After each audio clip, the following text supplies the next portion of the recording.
वासुदेव की आराधना करो, जो चाहोगे वो प्राप्त हो जाएगा।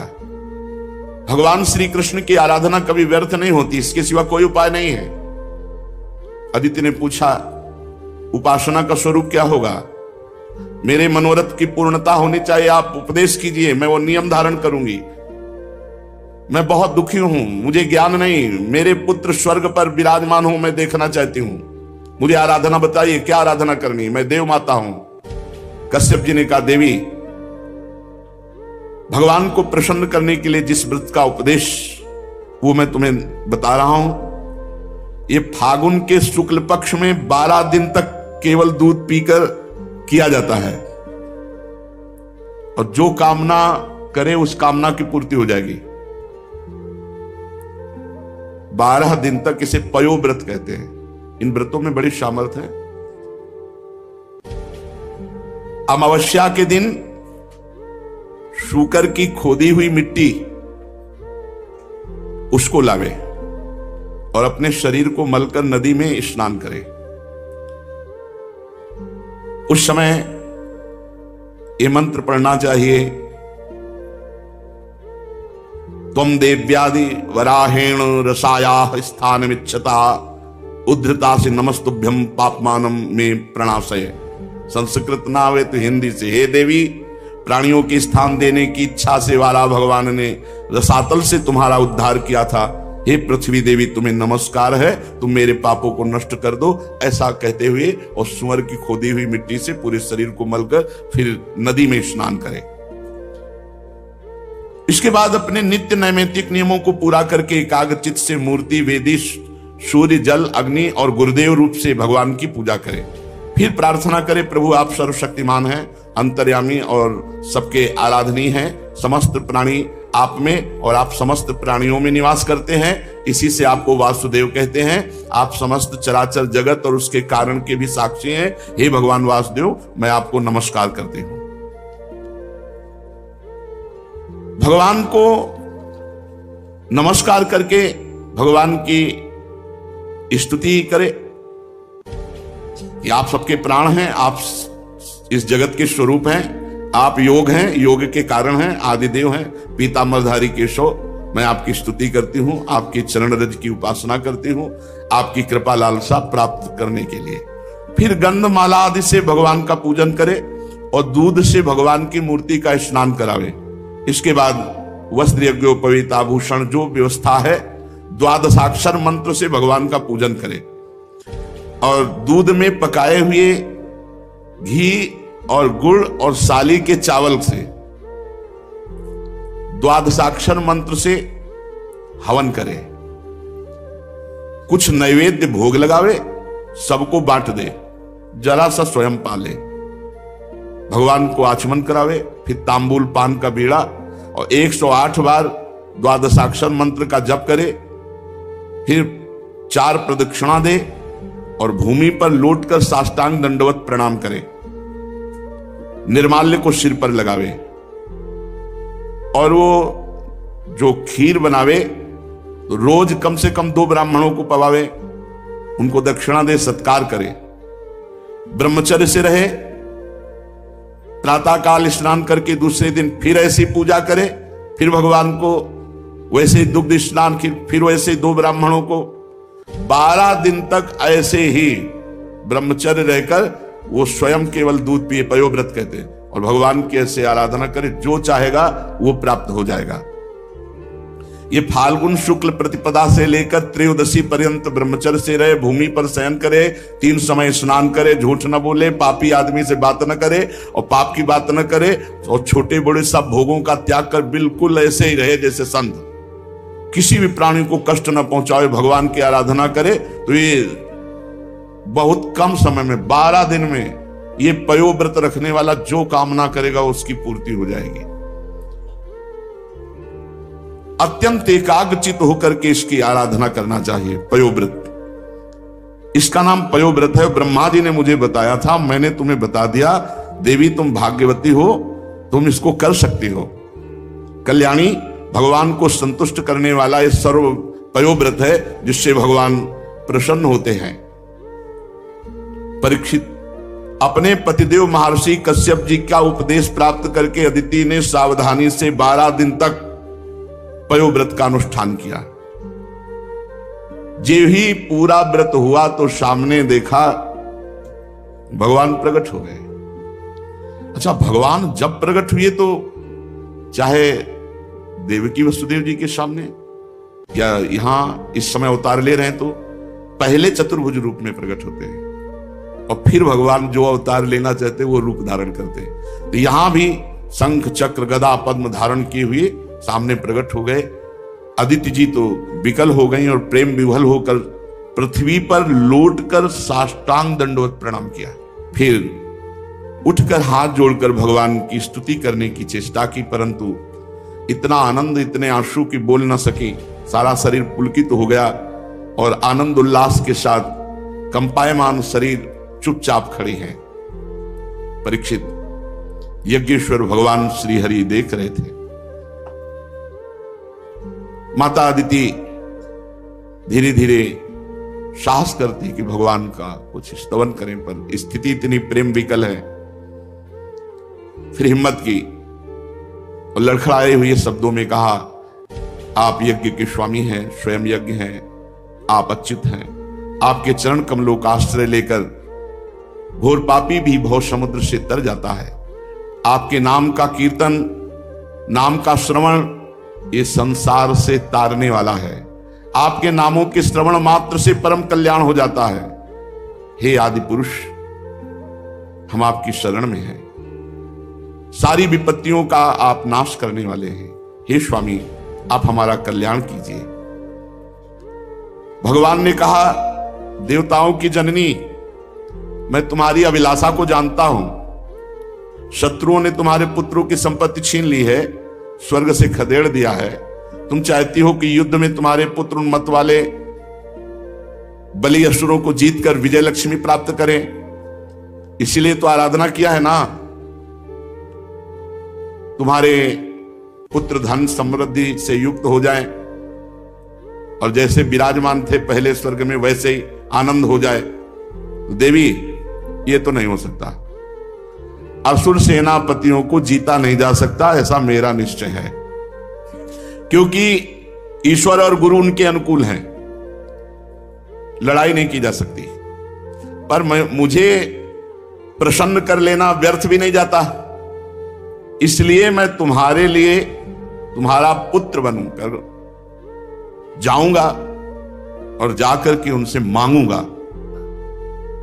अंदर से देखो, जो काम के गुलाम हैं, अंदर से देखो कैसा ये नचनी नाच नचाता है, कैसा ये तिरस्कार करता है, पागल श्वान की भांति घुमाता है। गोस्वामी तुलसीदास जी ने लिखा है, पद सिर त्राण बजे, जूते पड़ते हैं सिर पे, फिर भी इसको समझ में नहीं आता। ये काम क्रोध लोभ मोह मद मत्सर ये दुर्गति की हुई जीव की है, फिर भी इसको समझ में नहीं आता।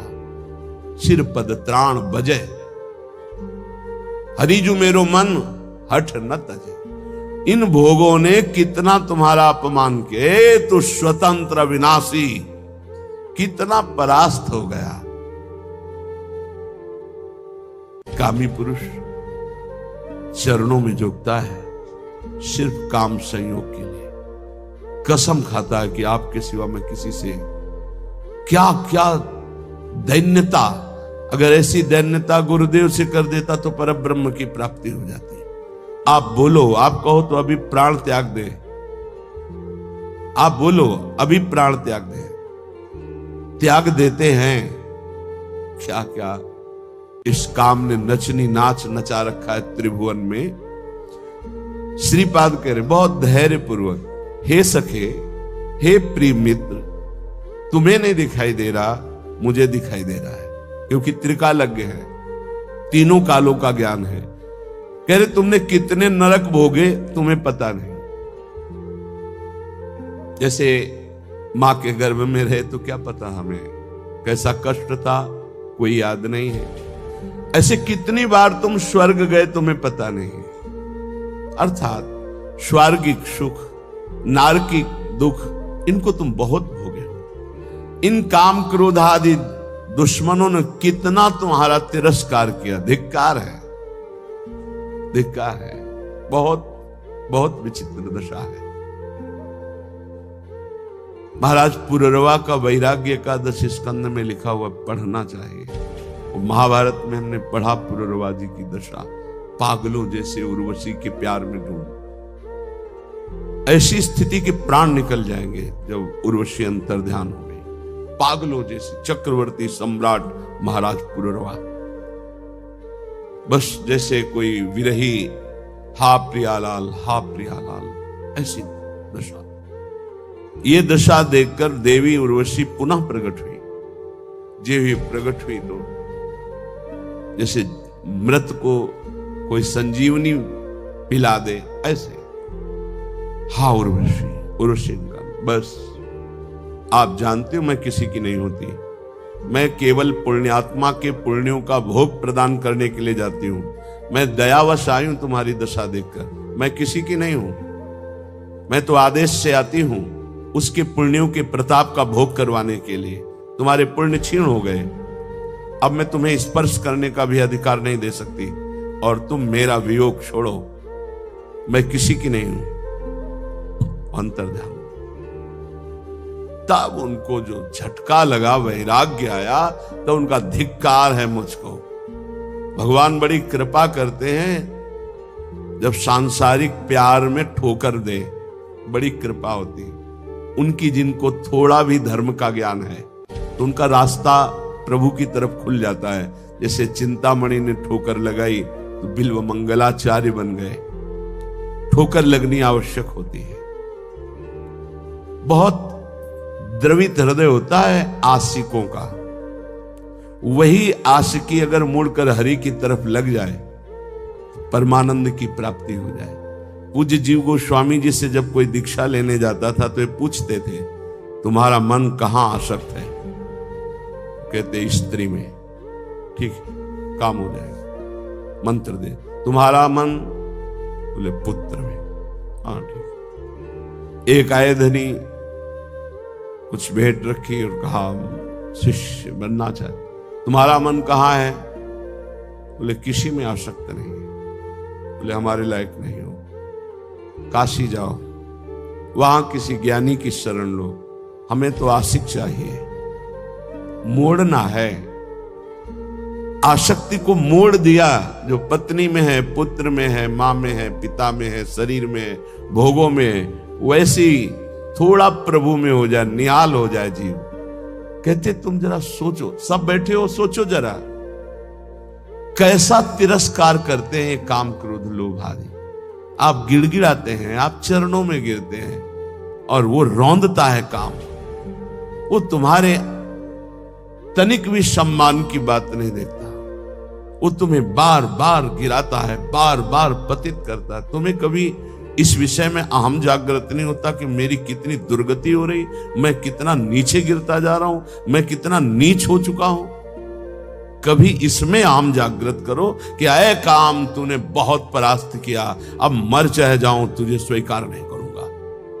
एक बार करो तो भगवान का बल जागृत हो जाए। जहां अहंकार नहीं करना चाहिए वहां अहंकार करते हो। गुरुजनों से, पूज्य जनों से, शास्त्रवेत्ताओं से, भगवत प्रेमियों से यहां दैन्यता, यहां गिड़गिड़ाओ, यहां बार बार अपने अहंकार को गिराओ तो यहां मंगल हो जाएगा। लेकिन नहीं, यहां अहम दिखाओगे और वहां काम की गुलामी में गिड़गिड़ाओगे। वहां अपने अहम को जागृत करो तो तुम्हें वीर समझे कि अय काम, अब तक बहुत परास्त किया, आज मैं भगवान के चरणों का आश्रय लेकर देखता हूं कि तू अब कैसे परास्त करता है।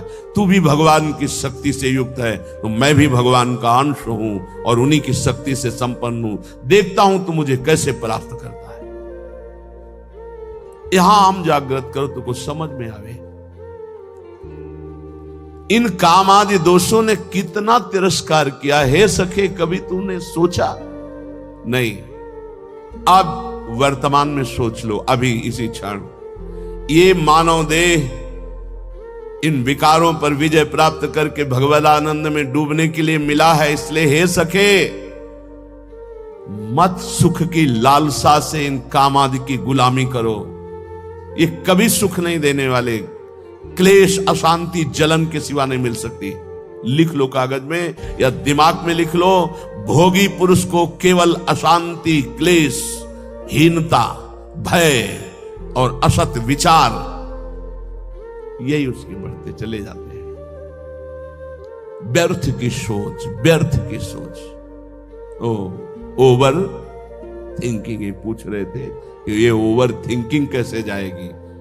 भगवान के आश्रित होकर नाम जपने से, ये कामादि दोषों की गुलामी से, ये व्यर्थ चिंतन, इसे हिंदी भाषा में व्यर्थ चिंतन, वही तुम व्यर्थ का चिंतन करते हुए भयावह अंदर वृत्ति जागृत, घबराहट होना, चिंता होना, शोक होना, ये अपने आप बढ़ते जाएंगे, क्योंकि तुमने असत भोगों का दासत्व स्वीकार। ये कभी अहंकार जागृत करो, हम कहते हैं जागृत करो, घमंड करो इस बात का कि हम प्रियाजू के हैं, हम प्रभु के हैं, अब तुम विकार मुझे कैसे प्राप्त कर। नहीं, गुरुजनों से आंख टेढ़ी करके देख सकते हो, लेकिन विकारों से नहीं।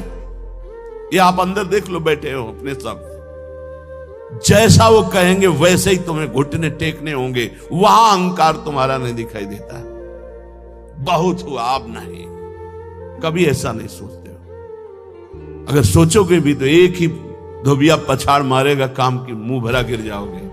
अगर बचना है तो हरिनाम बल, राधा राधा राधा राधा और महापुरुषों के चरणों का आश्रय करे।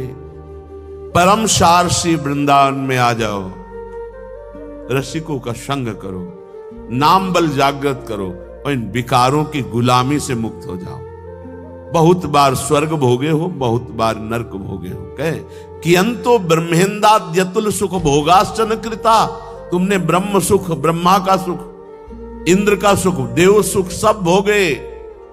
अनादौ संसारे कति नरक भोगान विहिता, ये अनादि है, कब से हुआ कोई पता नहीं, कितनी बार नरक भोगा तुमने।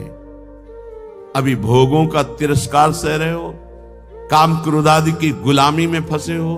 अरे जागृत हो, तू अविनाशी का बच्चा है, तुझे कोई नहीं परास्त कर सकता। शरीर भाव में आने के कारण तेरी दुर्गति हो गई। उठ, अपने स्वरूप को जान, इसीलिए मानव देह मिली है। श्री वृंदावन वासी पाद रजसा सर्वांगमा गुंठयन, श्री वृंदावन में कमुज्ज्वल तमम पश्यन समस्तोपरि, श्री वृंदावन माधुरी भिर्निशम श्री राधिका कृष्णयो रप्यावेश मनुस्मरन न दिवस श्रीधाम वृंदावनम। कैसे शरीर पावन हो, मन पावन हो, मेरा पवित्र हम कैसे हो जो मैं निर्विकार हो जाऊं।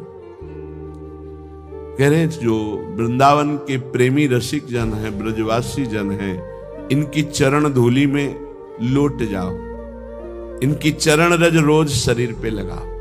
श्री वृंदावन वासी पाद रजसा सर्वांगमा गुंठन, बहुत बड़ी वस्तु है ये वही पकड़ सकता है जिस पर श्री जी की अहेतुकी कृपा है। भरत जी जो जड़ भरत जी के रूप में है, उन्होंने यही कहा, बिना महत्पाद रजोभिषेकम, बिना महापुरुषों की चरण रज से अभिषिक्त हुए ये ब्रह्म बोध नहीं प्राप्त होता। प्रहलाद जी ने भी कहा, जब तक अकिंचन भगवत प्रेमी महात्माओं की चरण रज में अभिषेक नहीं होगा, तब तक मेरी जैसी मति है ऐसी हरि में नहीं होगी। नैषाम मति तावदुरुक्रमांग। यहां श्रीपाद कह रहे हैं, काम क्रोध आदि पर विजय प्राप्त करने के लिए, समस्त भोगों पर विजय प्राप्त करने के लिए, समस्त दोषों का तिरस्कार पूर्वक त्याग करने के लिए क्या करो? बोले श्री वृंदावन वास पाद रजसा सर्वांग मा गुंठन। कोई अंग न बकाया रहे, पूरे शरीर में वृंदावन की रज लगाओ। ये चिकनी चमड़ी रजोगुण पैदा करके भोगों में फंसाती। मान लीजिए हमारी प्रार्थना, जितना शरीर को सुकुमार करोगे, साबुन लगाओगे, चिकना करोगे, उतना ही मन गंदा होगा। लिख लो दिमाग में, शरीर राग त्यागी ही भगवत अनुरागी होता है। इस बार बढ़िया शरीर मिल गया, अगर बढ़िया कार्य नहीं करोगे तो घटिया शरीर मिलेगा। न जाने कितने पशु पक्षियों को क्या क्या पीड़ाएं सहनी पड़ती, क्या क्या कष्ट सहना पड़ता है, कैसे।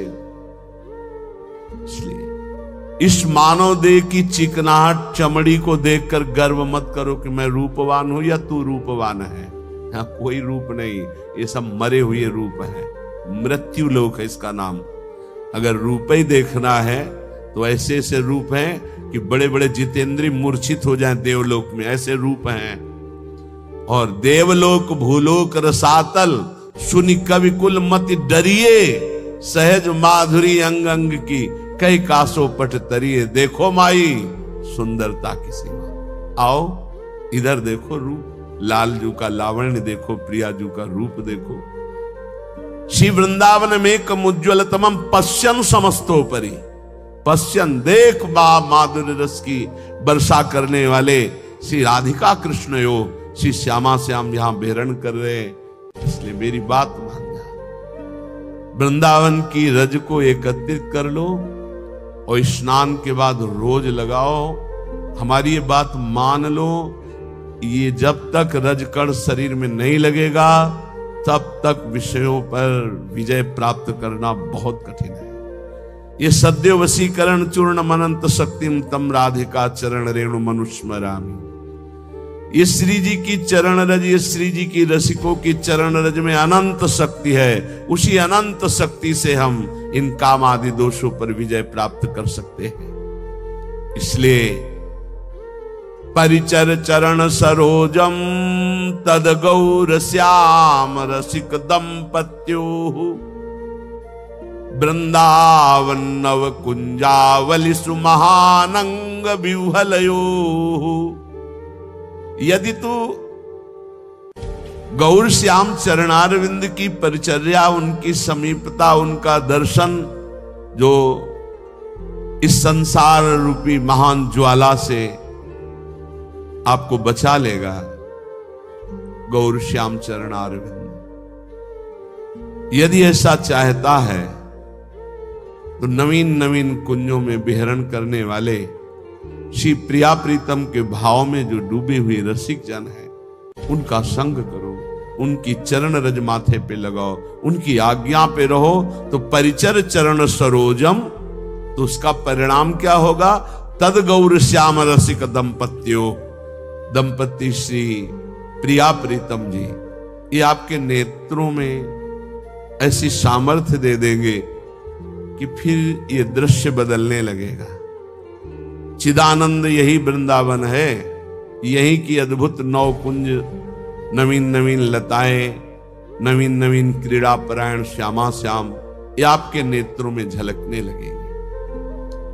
जब हम भगवत प्रेमी महात्माओं का संग करते हैं तो हमारे अंदर ये 8 पुष्प जागृत होते हैं, जिन 8 पुष्पों से आराध्य देव प्रसन्न होते हैं।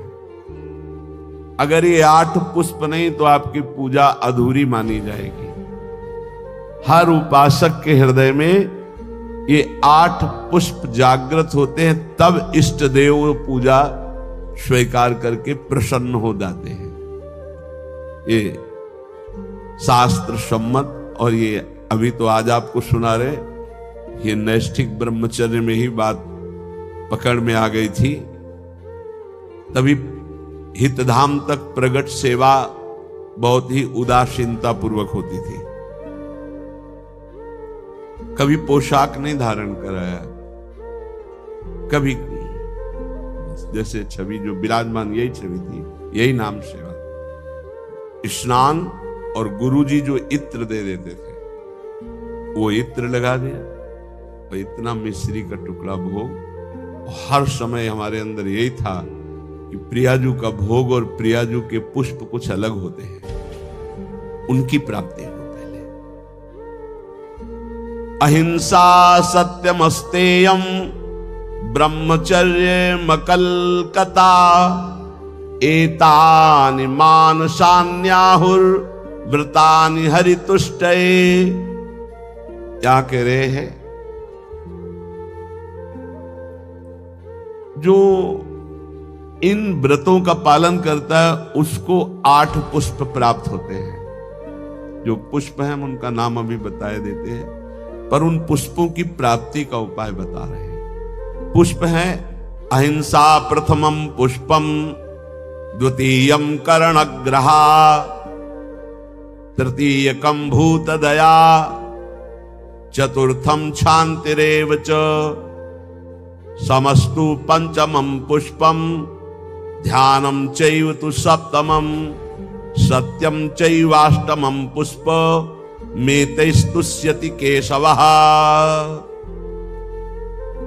ये 8 पुष्प हैं, ये उसको प्राप्त होते हैं। इन्हीं पुष्पों से भगवान को अधीन किया जाता है, इन्हीं पुष्पों को भगवान पसंद करते हैं। जो व्रत है ये कायिक व्रत कहा जाता है, जिसमें हम फलाहार रहते हैं, दुग्धाहार रहते हैं या जल पीकर रहते हैं। इसके द्वारा अगर मानसिक व्रतों की स्थापना नहीं हुई तो कायिक व्रत का कोई महत्व नहीं है। आजकल तो व्रत का उपहास किया जाता है, व्रत का उपहास किया जाता है।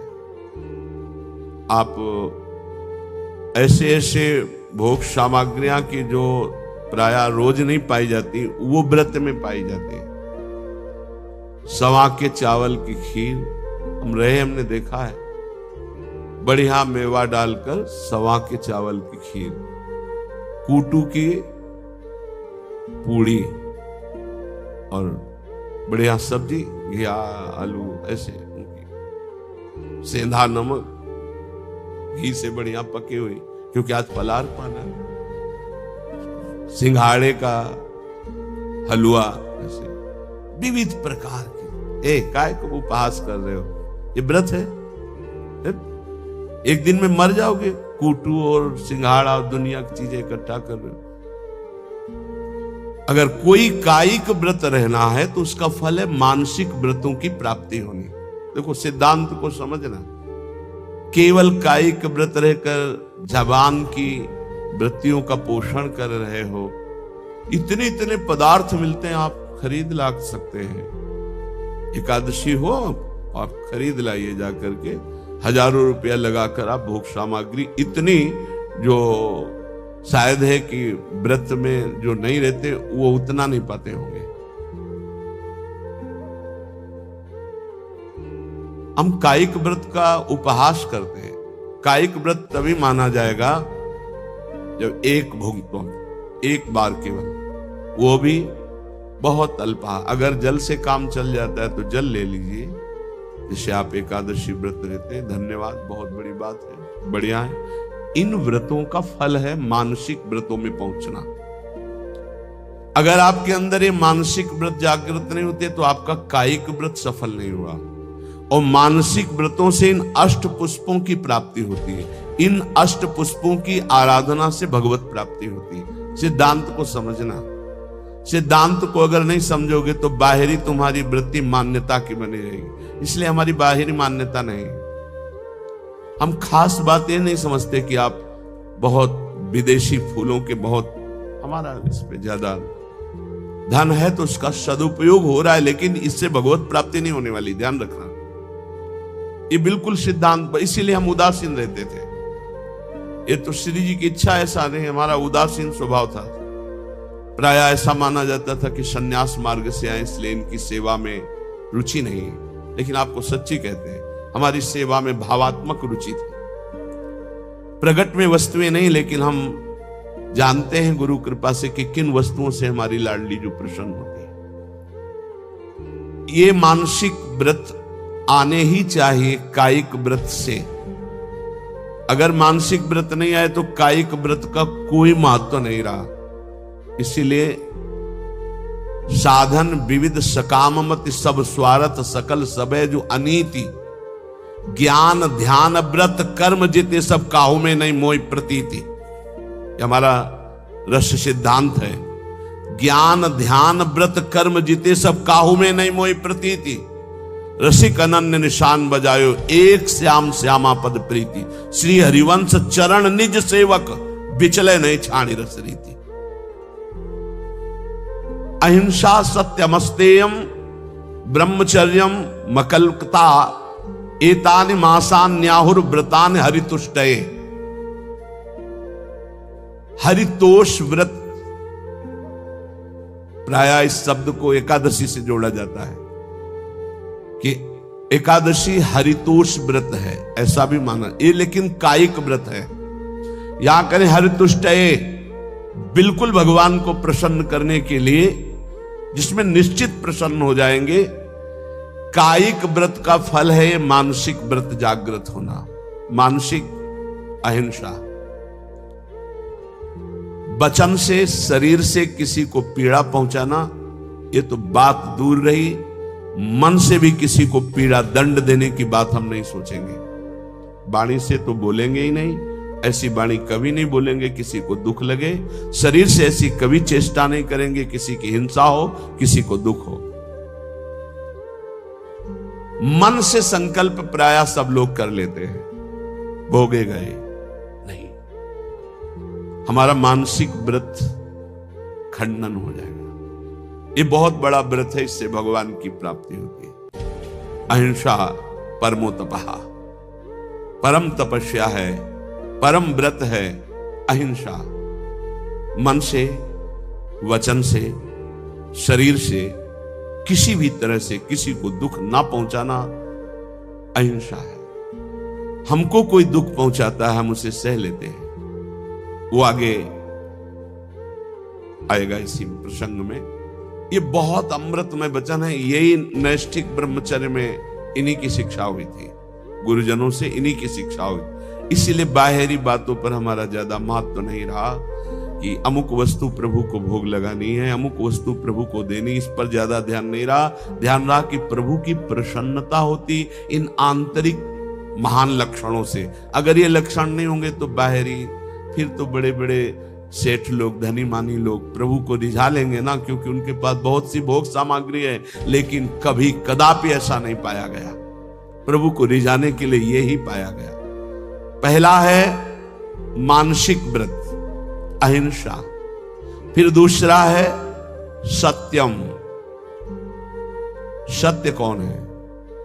प्रभु सत्य है। भगवान को सत्य नारायण कहा गया, भगवान को सच्चिदानंद रूपाय, सच्चित आनंद रूपाय कहा गया। सत्य है प्रभु। यदि हम प्रभु का नाम जप कर रहे हैं, प्रभु के चरणों का आश्रय लिए हैं, तो हम सत का आश्रय लिए हैं, सत का जप कर रहे हैं। यदि संतों का संग करें तो सत संग कर रहे हैं। हमारे अंदर सत विचार हैं, हमारी सत क्रियाएं हैं, तो हमारी वाणी भी झूठ नहीं बोलनी चाहिए। सत भाषण है, सत संभाषण है, सत वार्ता है, वो सत है, वो सत्य है।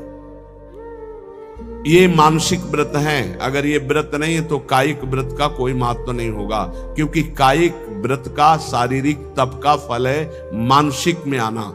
जैसे प्रगट सेवा का फल है मानसिक सेवा में आना, जैसे देह भाव की क्रियाओं का फल है देह भाव रहित होकर स्वरूप में स्थित होना।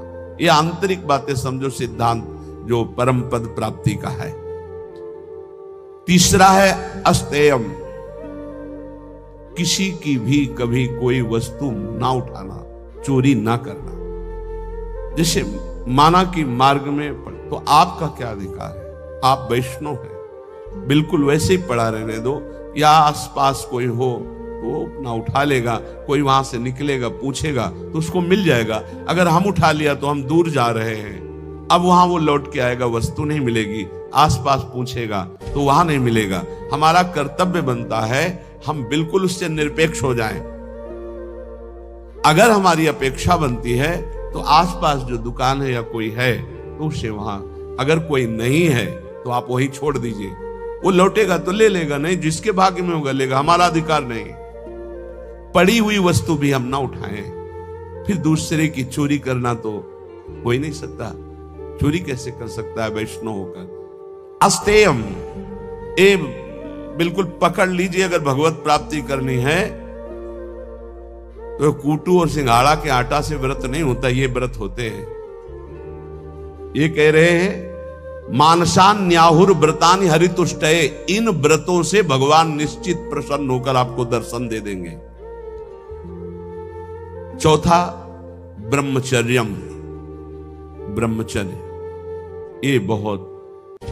ये बहुत सुंदर व्रत है, बहुत महिमाशाली व्रत है। बड़े भाग्यशाली हैं, बड़े कृपा पात्र हैं जो इस व्रत को धारण करते हैं। हम कह रहे हैं सम्यक रूप से ना धारण करो तो जैसे 15 दिन में एक बार एकादशी रहते हो, ऐसे गृहस्थी में भी व्रत धारण कर लो कि हम इतने दिनों तक ब्रह्मचर्य रहेंगे। फिर संयोग गृहस्थ धर्म के अनुसार भगवान को प्रणाम करके, देवी देवताओं को नमस्कार करके गृहस्थ धर्म की पूर्ति के लिए। अन्यथा अपने पास ऐसे 20 गृहस्थ हैं जिनकी संतानें हो गई और कसम पूर्वक ब्रह्मचर्य रह रहे हैं, हम उनको प्रणाम कर देंगे। मतलब बिल्कुल कहीं 100 में 1% भी हमें अविश्वास नहीं उनके प्रति।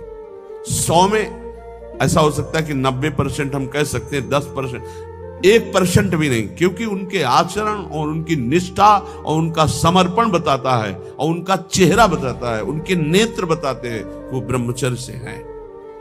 बच्चे हो गए, समझ में आ गई बात कि अब हमारा उद्देश्य पूरा हुआ, गृहस्थ का परमार्थ का पूरा करते हैं। और नियम पूर्वक 20 परिवार ऐसे हैं, बहुत सुंदर ढंग से चल रहे हैं। बड़ा मुश्किल होता है इस धर्म का पालन। ये जो मानसिक व्रत हैं बहुत मुश्किल के, और इन्हीं से भगवत प्राप्ति होती है। ब्रह्मचर्य, इसमें महत्व बुद्धि रखने से रहा जा सकता है। ब्रह्मचर्य का महत्व, वीर शक्ति का महत्व जिसके हृदय में जागृत हो गया, चाहे स्त्री शरीर हो चाहे पुरुष शरीर हो, भगवत प्राप्ति के महत्व का प्रकाश इसी ब्रह्मचर्य से होता है। सच्ची मानना, ये जो आपका मन निरुत्साहित हो जाना, शरीर में पीड़ाएं होना, समय से दिनचर्या ना होना, प्रमाद स्थितियों का बढ़ना, कई जगह अंगों में पीड़ाएं होना, ये कई त्रुटियां होती हैं, इससे जो ये परेशानी आती है। अगर ब्रह्मचर्य है तो आप जैसे अग्नि में भूमि पे चलना हो तो कैसे चलेंगे, ऐसी उसकी चाल होने लगती है। इतनी तीव्रता, इतनी उज्ज्वलता, इतनी उसमें चेतना शक्ति जागृत होती है कि हर काम में उत्साह, रात दिन मेहनत करने पर भी कभी थकान नहीं, नींद ना लेने पर भी प्रमाद आलस्य नहीं। बहुत से महान सद्गुण ब्रह्मचर्य में चले। आज के डॉक्टर जन जो शास्त्र को नहीं जानते, वो कहते हैं ब्रह्मचर्य छीण करो नरक मिलेगा जैसी शिक्षा दोगे। ये प्रश्न उत्तर देने वाला अगर चूक कर जाए तो नरक मिलता है, ध्यान रखना। ऐसा नहीं कि एकांतिक में प्रश्न जो करे उत्तर मनमानी दे दो तो उत्तर देने वाले को नरक मिलेगा, क्योंकि तुमने जो बोला है वो स्वीकार किया जा रहा है समाज में। तो तुमको अगर ज्ञान नहीं तो उत्तर दे दिया तो नरक मिलेगा। ये बिना शास्त्र सम्मत उत्तर देने वाले, इनकी नारकी गतियां होती है। अब आपने शारीरिक संविधान का ज्ञान प्राप्त किया है तो आप भागवतिक संविधान को मानने की चेष्टा करें। आप भागवतिक संविधान का खंडन न करें। आप केवल शरीर के अंगों का ज्ञान प्राप्त किया है कि कौन सा अंग कैसे क्या चलता है, लेकिन ब्रह्मचर्य पर बोलने की सामर्थ्य तुम्हारी नहीं। तुम ब्रह्म के ज्ञाता नहीं हो, तुम शास्त्र के ज्ञाता नहीं हो, तुम डॉक्टर हो केवल अंगों के, शरीर के, बाह्य एक ढांचे के, वो भी सूक्ष्म शरीर के नहीं, केवल स्थूल ढांचे के हो। तो स्थूल ढांचे की आपको सुधार वाली बात बतानी है, कैसे रोग निवृत्ति होती है। ब्रह्मचर्य नाश करना, ये तुम कौन से सिद्धांत से बोलते हो, किस सिद्धांत से? छोटे छोटे नवीन अवस्था के बच्चे तुम्हारी बात मान करके और नष्ट होते चले जा रहे हैं। 8-8 बार 10-10 बार वो ऐसी चेष्टाएं करके इस दशा को प्राप्त हो गए कि सामने आके कहते हैं, एक अधिकारी का बच्चा हो, अधिकारी भी बैठे थे अपनी पोजीशन में, सिर्फ आपका वीडियो सुना तो आपको बताने आया हूं। मुझे बचा लीजिए। ऐसे बैठे तो बिल्ला लगे, मुझे बचा लीजिए, नहीं मैं अपना शरीर दे आऊंगा। नहीं नहीं बच्चा, नहीं, बिल्कुल नहीं, तुम बिल्कुल ठीक हो जाओगे। तुम एक बार हिम्मत करो, हमारी बात को मानो। हमारे पास कोई औषधि जादू टोना नहीं, केवल हमारी बात मान लो, भगवान तुम्हें शक्ति देंगे, तुम इससे निकलो, इससे निकलो। ये ब्रह्मचर्य बहुत बड़ी अमृत वस्तु है, हमारी प्रार्थना मान लीजिए। ये मन जब बहुत, तो भगवान छूट दे देते हैं। देख लो, जब तुम्हें घृणा हो जाए, जब तुम्हें लगे कि नहीं करना चाहिए, तो मुझे बताना, मैं तुम्हें सामर्थ्य दे दूंगा। आपको सामर्थ्य मिलेगी। आप जिस दिन से सोच लेंगे कि वास्तविक मुझे अब अपने जीवनी शक्ति की रक्षा करके भगवत प्राप्ति में ये हमें व्रत रखना है, ब्रह्मचर्य व्रत। अलग अलग ब्रह्मचर्य व्रत है। गृहस्थ में शास्त्र सम्मत एक पत्नी व्रत और संतानोत्पत्ति के लिए ऐसा संविधान किया गया है। अगर आप उसके विपरीत चलते हैं तो फिर आप व्यभिचार प्रवृत्ति में हैं। परमार्थ में चलने के लिए पूरा अधिकार गृहस्थ का है। ऐसा ना सोचे कि गृहस्थी में होने के कारण मेरा मोक्ष नहीं हो सकता, या भगवत प्राप्ति नहीं हो सकती, या मैं ब्रह्मचारी नहीं कहा जा सकता। कहा जा सकता है। जिसने पाणिक ग्रहण संस्कार नहीं किया तब तक ब्रह्मचर्य रहा, फिर पाणिक ग्रहण किया तो एक पत्नी व्रत, और वो केवल संतानोत्पत्ति के लिए, और जब संतानें हो गई तो ब्रह्मचर्य, वो पूरा जीवन ब्रह्मचारी माना जाएगा। शास्त्र सम्मत बात कह रहा हूं। और वैरागी तो ब्रह्मचारी होता ही है, जो भगवत प्राप्ति करना चाहता है, नैष्ठिक ब्रह्मचर्य। अहिंसा, मन वचन कर्म से किसी को भी पीड़ा या हिंसा न करना। देखो, मच्छर का स्वभाव है वो खून पीता है, भगवान ने उसका स्वभाव बनाया है। हमारा कर्तव्य ऐसे करना नहीं, हमारा कर्तव्य उसको निकाल देना है, उसको उड़ा देना है। अगर हमारे को बहुत परेशानी, तो मच्छरदानी की रचना भगवान ने कर दी है, आप मच्छरदानी लगा लीजिए। आप उससे बचने की व्यवस्था कर, उसको मारने का अधिकार नहीं। ये हम भागवत से बोल रहे हैं। श्रीमद् भागवत में जहां नरकों का वर्णन है, वहां इसका वर्णन है कि जैसे बिच्छू है, सर्प है, मच्छर है, डांस है, खटमल है, इनका रचना ही भगवान ने किया है और इनका स्वभाव ही है। वो ये नहीं जानते कि मैं खून पी रहा हूं तो इसको पीड़ा होगी, नहीं। उसका आहार, जैसे हम गाजर, मूली, ये सब वस्तुएं पाते हैं बड़े स्वाद से, मुझे नहीं पता कि ये जीव है। ठीक जीव वैसे ही वो है जैसे अन्य जीवों में है भगवत चैतन्य शक्ति। आप देखो, मूली है हरी भरी ऐसे, और उखाड़ लीजिए, थोड़ी देर में वो मुरझा जाएगी। अर्थात वो जीव गया, जो मूली में था वो गया। अब वो जीव ही जीव, आहार जीव बिना जीवे नहीं। तो हमारे लिए जो शास्त्र सम्मत है उसे हम बड़े आराम से पाते हो, मुझे पाप नहीं लगता। ऐसे ही जब मच्छर खून पीता है, उसको ये नहीं लगता कि मैं किसी का खून पी रहा हूं, उसको लगता मैं अपना आहार ले रहा हूं। अब उस आहार लेने में हमको पीड़ा हो रही, इसलिए हम उसको हटा देते हैं, उसको उड़ा देते हैं। हो गया उसका तो काम, एक ही में उसको तो मारना अपराध हो जाएगा। ऐसे हुआ, मर गया, स्वाभाविक, वो बात अलग है। किसी भी जीव की हिंसा ना हो, यह भगवत प्राप्ति के लिए अत्यंत आवश्यक है।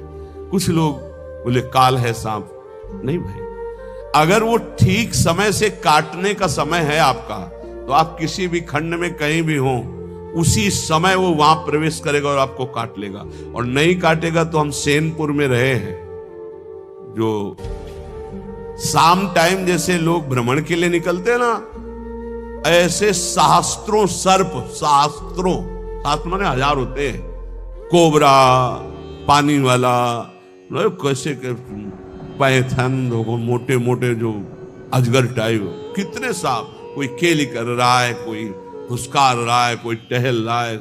इतना भारी जंगल, जिधर जाओ उधर सांप ही सांप। पद्मासन लगाए बैठे, बगल से उठा, पूरी हिम्मत से बैठे हुए कि अगर इसको काटने का समय है तो काटेगा, नहीं काटना तो बिल्कुल नहीं काटेगा, ये निश्चिंत।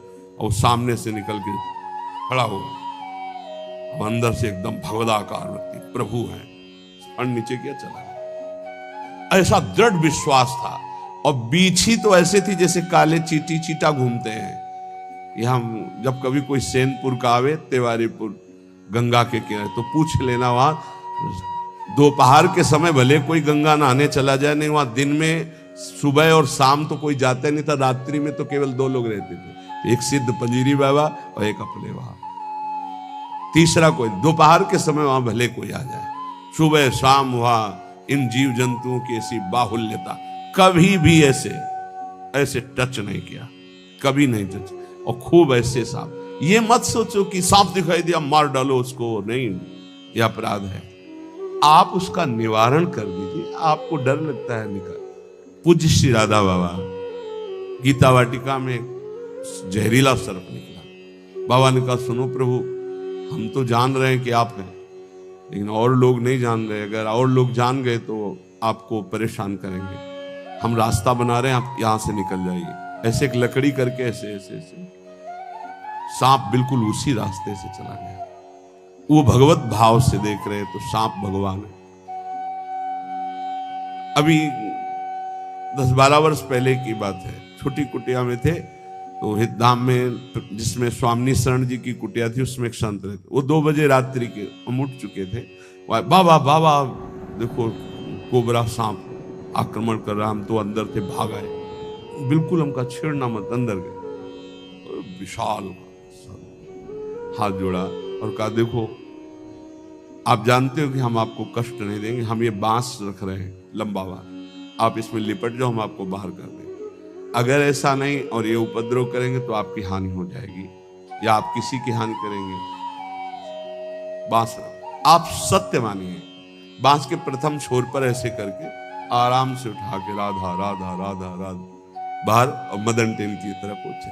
अरे सब में श्री भगवान है, आप ऐसा डरो मत, जिससे जब आपकी हानि होनी है वो हो जाएगा, उसको आप रोक नहीं सकते। जन्मेजय जी ने बहुत बड़ी व्यवस्था की थी, परीक्षित जी को तक्षक सर्प काटने के लिए जब सांप हुआ था तो 7वें दिन उन्होंने एक से एक तांत्रिक मंत्र वाले, एक से एक औषधियां और एक खंभ में महल की रचना करवाई गई थी, एक खंभ और पूरा महल, उसके ऊपर परीक्षित, कहीं भी किसी भी तरह से चींटी भी नहीं रेंग सकती खंबे पे, और मंत्रवेत्ता बैठे हुए, वायु रूप में भी कोई नहीं जा सकता, ऐसे मंत्रों से बांध दिया गया था। लेकिन तक्षक ब्रह्म ऋषियों को कोई भी किसी तरह चेक नहीं किया जाता था, वो भेंट देने कि आज पक्षी जी का 7वां दिन है, शायद ऐसा हो जाए कि ऋषि का सांप तक्षक डसे तो उनको, परीक्षित जी के पास तो बड़े बड़े ब्रह्म ऋषियों को एक पुष्प में बहुत छोटा, एकदम जैसे पुष्प का पराग उससे भी छोटा रूप रख के तक्षक बैठ गया, फूल लिए जा रहे, और स्वयं मंत्रवेत्ता ऋषि हैं और उन्हीं के हाथ में कोई मंत्र काम नहीं कर रहा, क्योंकि खुद मंत्र में जा रहे हैं, ऐसी जगह बैठा कि कोई चेक नहीं कर सकता, कोई मंत्र का प्रयोग नहीं हुआ, गए जे परीक्षित के हाथ में दे, परीक्षित जी ने जे ही प्रणाम मुद्रा में से किया, विशाल काय रूप धारण किया, भस्म किया, आकाश में अंतर ध्यान, भावी को कोई मेट सके ऐसी बात, जो होना है वो होगा, जो नहीं होना नहीं। तो हम किसी की हिंसा ना करें, हम सदैव सत्य स्वरूप प्रभु का नाम जप करें, सत्य भाषण करें, सत्य आचरण करें, चोरी किसी की ना करें, अस्ते चोरी ना करें, और ब्रह्मचर्य ये बहुत अमृतमय है, जहां तक हो सके भगवान की कृपा से इसको धारण करो। बहुत समाज की हानि इस ब्रह्मचर्य व्रत के ना रहने से हो रही, बहुत हानि हो रही। और कह रहे अकल्पक, किसी भी तरह से कपट न करो, किसी के साथ व्यवहार छल कपट वाला, सीधी सादी बात रखो, सरल स्वभाव न मन कुटिलाई, भगवान के मोहि कपट छल छिद्र न भावा। ये कपट रख करके भगवत मार्ग के पथिक को, बोल कुछ रहा है, चित्त में कुछ चल रहा है, आचरण में कुछ चल रहा है, ये ठीक नहीं है। जो बोल रहे हो वही आचरण में, वही आपका चरित्र। मन, वाणी और शरीर एक होना, ये निष्कपट भाव कहा जाता है, ये सरल भाव। भगवान कह रहे मोहि कपट छल छिद्र न भावा, यहां कह रहे हैं कि निष्कपट भाव ये महान व्रत हैं। ये 5 जो व्रत धारण करता है वो और कोई व्रत करे ना करे, निश्चित भगवत प्राप्ति रूपी 8 पुष्पों की हृदय में जागृति हो जाती है। अहिंसा सत्यमस्तेयम ब्रह्मचर्य मकलकता एतानि मानसान्याहुर व्रतानि हरितुष्टे। कह रहे हैं कि जो कायिक व्रत है, एक भुक्तम तथा नक्तो मुपवासो मथाचितम, जो 24 घंटे में एक बार केवल भोजन पाता है उसे व्रतधारी ही कहते हैं। भले वो अन्न पर एक बार, कोई भी व्रत की पूर्णता एक बार पा, अगर 2 बार 3 बार तो व्रत नहीं माना जाएगा। नहीं, सुबह खूब आधा लीटर 1.25 लीटर दूध में चाय की पत्ती डाल के, आज एकादशी है ना, आज अमुक व्रत है ना, और वो लिया, फिर 10-11 बजे फल फ्रूट और सब ये खूब दबा के, और 4 बजे फिर 8 बजे रात्रि के, इसमें मतलब है ना कि तुम्हारा व्रत है। कोई व्रत नहीं है, कोई व्रत नहीं तुम्हारा हुआ। अगर आप एकादशी व्रत हो तो 24 घंटे में एक भुक्तम तथा नक्तो मुपवासो मायाचितम, अयाचित भाव से विरक्त को और धर्म पूर्वक कमाए हुए अर्थ से गृहस्थ को एक बार, व्रत हो तो किसी का दिया हुआ पानी भी मत पीना, नियम है। गृहस्थ हो तो आज तुम्हारा व्रत है, किसी का पानी नहीं, फलाहार की तो बात जाने दो। अपने घर में जो कुछ आपको मिल जाए वो एक बार, 24 घंटे में अगर व्रत पूरा करना है तो एक बार, जल भरे 2-3 बार ले लो, लेकिन खान पान का कोई भी सामग्री, फलाहार या दुग्धार एक बार करो तो व्रत माना जाएगा। वैसे अगर 24 घंटे में एक बार अन्न पाता है तो व्रत वाला ही कहा जाएगा, उसका व्रत ही माना जाएगा।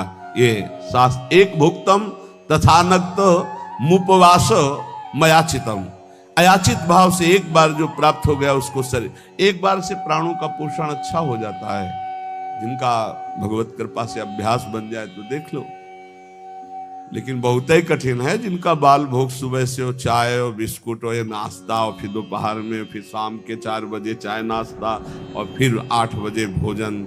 शरीर पोषण 14 बार करके कोई भगवत प्राप्ति के मार्ग में चले तो भाई प्रणाम है। वैसे पीछे तो ऐसे नहीं चला गया, पीछे तो ऐसे हमने नहीं देखा किसी महापुरुष को कभी ये चाय नाश्ता का तो कोई सवाल ही नहीं। यार ये 24 घंटे में कभी कुछ मिल जाए तो बड़ी कृपा। एक भुक्तम, बहुत बढ़िया भजन होने लगेगा, देखो करके देखो। और जिसको कब्ज होने लगे तो आंवला मंगा लो, भोजन के साथ आंवला की गुठली जो वहां, हाँ टेली जो क्या है, हाँ जो भी भैया मेरे तो शब्दों का, वो पंसारी की दुकान में मिल जाता है, 4-5 ऐसे फुला लो, ऐसे रोटी के साथ ले लो। कभी हम तो कुछ मिलता ही नहीं था तो इससे वर्षों कटा है, सब्जी ही नहीं, वर्षों ऐसे रोटी मांग ली उसी से पा लेते, कब्ज नहीं बनती। साधु को कब्ज पर ध्यान देना चाहिए, कब्ज होने पर फिर प्रमाद स्थितियां आती, भजन में बाधा पड़ती है। रात्रि में तो उपवास वाले को कुछ लेना ही नहीं चाहिए। संध्या काल में, मतलब संध्या के पहले 4 बजे के लगभग एक बार ले ले, 24 घंटे रात दिन भजन, तब तो उपवास। इत्येवं कायिकम पुंसाम व्रत मुक्तम नरेश्वरम, एक बार अन्न का उपयोग कर ले या एक बार फलाहार का उपयोग, 24 घंटे में एक बार। बोले ये कायिक व्रत कहा गया, ऊपर मानसिक व्रत कहा गया। अगर कायिक और मानसिक व्रत किया जाए तो ये पुष्प प्राप्त हो जाते हैं। प्रथमम अहिंसा पुष्पम, इससे बिल्कुल प्रियालाल की सेवा बन जाती है और बहुत जल्दी प्रसन्न हो जाते हैं। अहिंसा पुष्पम, किसी को मन वचन से दुख न देना। द्वितीयम कर्णग्रहा, कर्ण अंतःकरण और इंद्रियां, इनका जो आग्रह होता है विषयों की तरफ जाना, उनसे हटा करके प्रभु में स्थित करना। अंतःकरण और इंद्रियों को प्रभु में स्थित कर लेना, ये दूसरा पुष्प है। फिर तृतीयम भूत दया, जीवों पर दया की भावना, ये तीसरा पुष्प है।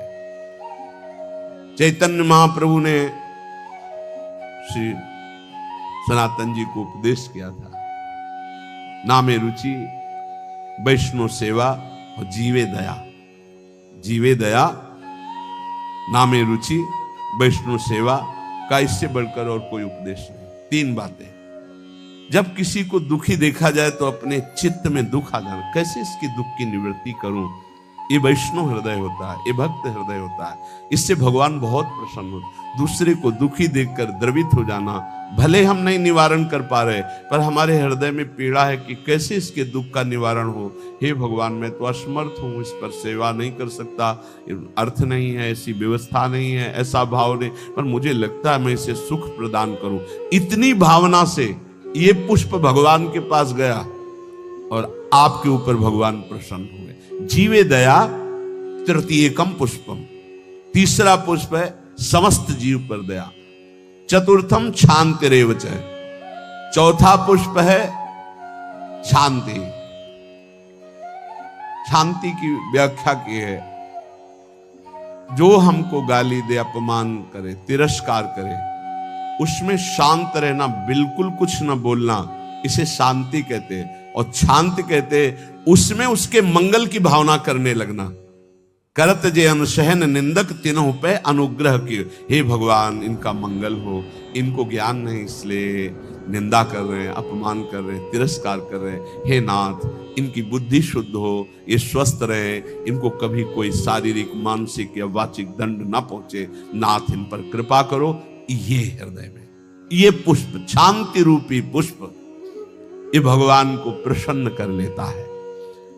समस्तु पंचमम पुष्पम, सम कहते हैं इंद्रियों का उनके विषयों से विलग करके, जो शब्द स्पर्श रूप रस गंध में इंद्रियां लगी हुई, उनको अलग करके भागवतिक शब्द स्पर्श रूप रस गंध में लगाना, इसे सम कहते हैं। और समस्त पंचमम पुष्पम,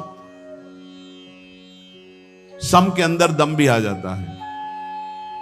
दम कहते हैं मन को इंद्रियों के अधीन न करके उसे सावय मना कृष्ण पदारविंदयो। आगे आया ध्यानम चैतु सप्तमम, जो ध्यान है प्रभु का, आराध्य देव का। राधा वल्लभ लाल को हृदय ध्यान मुख नाम, बहुत बड़ा ये पुष्प है, इसी से भगवान बहुत जल्दी प्रसन्न होते हैं। और सत्यम चैवाष्टमम पुष्पो मेतैस्तुष्यति केशवः, इन 8 पुष्पों की पूजा यदि नहीं तो भगवान की पूजा नहीं मानी जाएगी पूरी। इन 8 पुष्पों से होगी। अहिंसा और अंतःकरण का वशीभूत होना, अर्थात अंतःकरण के अधीन न होकर उसे अपने अधीन करके भगवदाकार करना, जीवों पर दया करना, शांति, जो आपका अपमान करे उनका मंगल मनाना, शम, इंद्रियों को निर्विषय करके भगवदाकार करना, दम, मन को इंद्रियों की अधीनता से हटाकर प्रभु के चरणों के चिंतन में लगाना, ध्यान, अपने आराध्य देव के रूप का ध्यान करना। और 8वां सत्य, सत्य वचन बोलना, सत्य में स्थित रहना, सदाचरण करना, सत्संग करना, सद्भाव रखना। ये 8 पुष्प हैं। एतैरेवाष्टमी पुष्पैस्तुष्यते चार्चितो हरि, पुष्पांतराणि संतेव बाह्यनानि प्रसत्तम। यहां कह रहे इन पुष्पों द्वारा भगवान श्री कृष्ण को संतुष्ट किया जा सकता है, अन्यथा अन्य पुष्प जो बाहर, उनसे भगवान उतना प्रसन्न नहीं होंगे जितना इन 8 पुष्पों से होंगे। इसलिए भक्त को, प्रेमी को ये 8 पुष्पों द्वारा अपने आराध्य देव की पूजा करनी चाहिए। ये 5 महान व्रत बताए, अहिंसा, सत्यमास्तेय, ब्रह्मचर्य, मकलकता, अर्थात मन वचन कर्म से किसी को कष्ट ना देना, सत्य बोलना, सत्य आचरण करना, कभी किसी की चोरी ना करना, ब्रह्मचर्य से रहना, निष्कपट भाव रखना। ये है 5 व्रत। मानसिक, शारीरिक व्रत में जो भी व्रत रहे 24 घंटे में एक बार केवल लें, रात्रि में बिल्कुल नहीं।